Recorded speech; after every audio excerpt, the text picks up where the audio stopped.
So a couple of weeks ago on the program, we talked about Elizabeth Warren's financing plan for Medicare for All, and I think that you all know by now that I'm not too happy with it. I think that her head tax as a means of financing Medicare for All is incredibly regressive. I think that the best way to do it is through a 7.5% payroll tax, because if you're doing Medicare for All, then you have to do it right. You have to make sure that it's solvent. You have to make sure that we can fully fund it for generations to come. Because if it's not fully funded, then what's going to happen? Well, you're going to have to strip away benefits. There's going to be calls for privatization. And there's already going to be calls for privatization. So you have to basically construct a Medicare for All system that is fail-proof, right? It can't fail. But with Elizabeth Warren's plan, I don't think that she's worried so much about creating a robust healthcare system as she is about appeasing her critics. However, I can put that criticism aside and just accept that she still was seemingly at that point in time committed to single payer. Although now she released a Medicare for All transition plan that should once and for all put to rest this notion that she's serious about Medicare for All, because she's not serious about Medicare for All.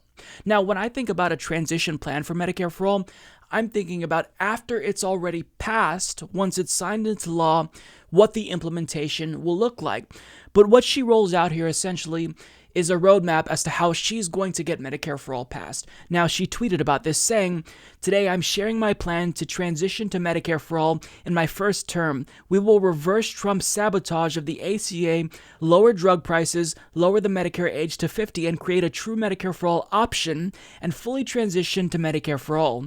As president, I'll reverse Donald Trump's efforts to sabotage the Affordable Care Act and will protect people with pre-existing conditions. And in my first 100 days, I'll take executive and legislative action to reduce healthcare costs and improve coverage.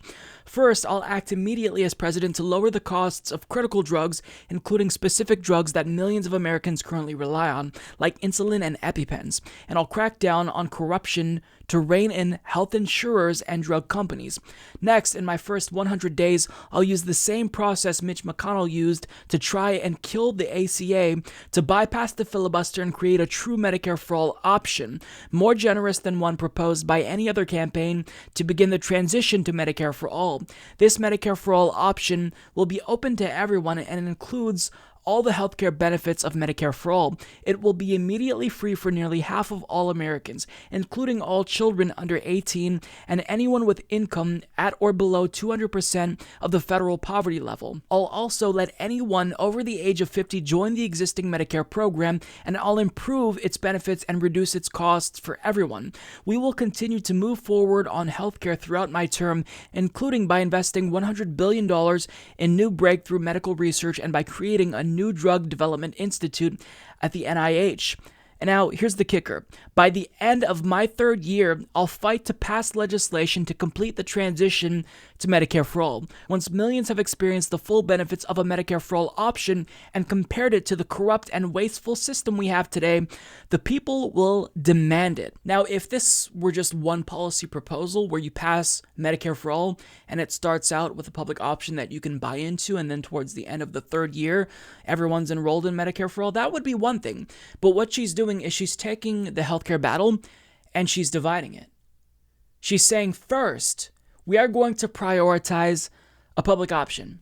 We're going to have a means-tested public option, Medicare for All who wants it, if you will, and we're going to pass that. And once I've finished fighting for that, once I spend all my political capital fighting on that, after the first midterm of my presidency, assuming I'll be able to hold on to the House and the Senate, which Obama and Trump were both not able to do, but she's going to be different, assuming she'll still have the House and Senate in her third year of her first term, well then, that's when we're going to fight for another piece of major healthcare legislation, Medicare for All, and I'm going to get all of this accomplished while not having a real grassroots movement behind me, fighting with me for this. This should tell you that she's not serious about Medicare for All. Her priorities are laid out right here. She's prioritizing a public option, and Medicare for All, she's not prioritizing that. She's willing to wait until the third year of her presidency, when she probably will lose popularity like most presidents do, and not have Congress behind her, And that's when she's going to fight for Medicare for all. So that way, when it inevitably fails, she can throw her hands up and say, well, look, I tried. She is not serious about Medicare for all. Now, the thing that irritates me, I think, the most is that actual well-meaning people, proponents of Medicare for all, like Pramila Jayapal and Adi Barkan, they're touting this as a brilliant move by Elizabeth Warren to get Medicare for all passed. But this is not Elizabeth Warren playing 4D chess. This is Elizabeth Warren communicating to you in a pseudo-wonkish, unnecessarily convoluted way that she, in fact, is not serious about Medicare for all. And what she's trying to do is appease progressives and centrists at the same time by adopting both of their plans. And really, if you think about it, she's adopting one plan, a public option, because if you are prioritizing one plan over the other, then you're not serious about the other plan, right? Because if you want Medicare for all, we all know there's no reason to disaggregate this fight, to divide up healthcare reform. You just pass Medicare for all with all the issues that we have to address: climate change, campaign finance reform, student loan debt cancellation. Why on earth would you choose to create another obstacle for yourself when you already know that this is going to be a massive battle? A public option will be a gigantic battle. But now she's saying, I don't want to just wage that massive battle. I want a second massive battle to deal with. I mean, look, she's not serious about Medicare for all. Now, I think that Carl Begier of Jacobin perfectly illustrated how this is actually going to play out. During the first legislative push, Republicans would argue that Warren's first bill is a radical communist government power grab doomed to dysfunction and failure, and single-payer activists would be backed into either abandoning the project or insisting that yes, the public-private plan is actually quite reasonable and good. This would, one, split the movement along entirely predictable lines that are completely familiar to left organizers. Let's work with Democrats versus we must hold the line. Two, undermine the commitment and investment of activists who have reluctantly decided to support a bill that is at odds with what they think really needs to happen with healthcare in the U.S. Three, center Warren's first plan as the reasonable compromise and the second plan as an unnecessarily radical instance of Democrats pressing their advantage. And four, exhaust everyone before picking the second fight. There is no way the fight for single payer would survive Warren's plan. It is practically tailor-made to divide, depress, marginalize, and exhaust any political will for single payer before we've even begun the final fight. That is exactly how this will play out. Now, the crux of Warren's argument is that the reason why it's going to be easier to pass Medicare for all in year 3 once we already established a public option is because once people get a taste of a government-run healthcare plan, well, they're going to demand it. But what do you think is the more likely scenario? Let's assume she's successful and she passes a public option in year 1. Do you think that Americans will just become complacent and want to move on to the next issue? Or do you think they'll still be energized to fight for Medicare for all? There's a lot of issues. Healthcare isn't the only thing people want her to focus on. I think that people would probably just settle for a public option and be temporarily satisfied with it and think, look, we got the public option. Let's move on to something else. We don't need to wage this Medicare for all battle right now. Although 10 years later, once she fails to deliver Medicare for all after getting a public option, well, the public option will inevitably fail because it will become overburdened and underfunded.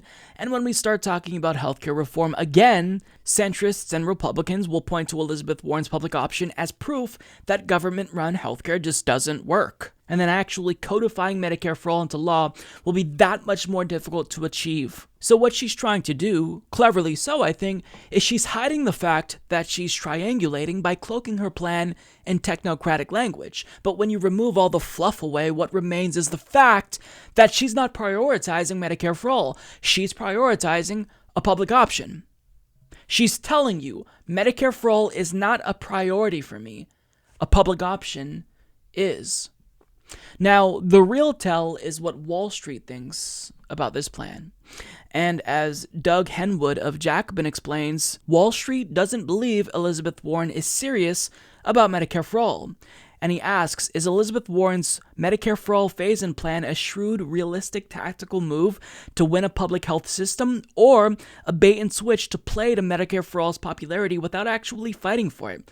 Wall Street thinks it's the latter.